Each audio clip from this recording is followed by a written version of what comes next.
Renewable energy is a big buzzword today. From Tesla to wind turbines, everyone is trying to find sustainable ways to create energy now and for the future. One of the biggest hurdles is in liquid fuel.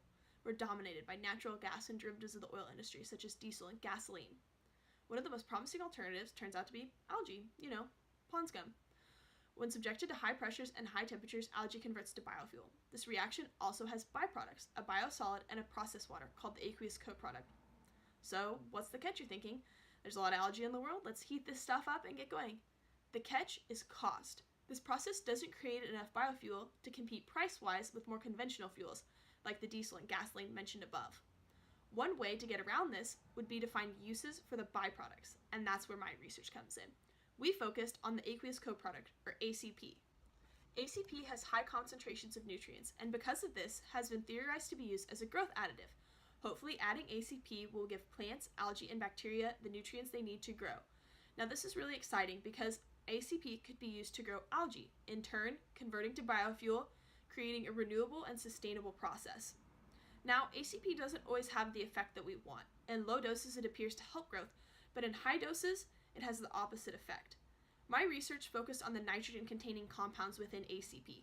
There are 3 different types of nitrogen: ammonia, biodegradable dissolved organic nitrogen, and recalcitrant dissolved organic nitrogen. And our research had 3 main goals: determining the concentrations of these 3 types of nitrogen within ACP, the relationship between these compounds and the reaction temperature, and then what was making ACP so toxic.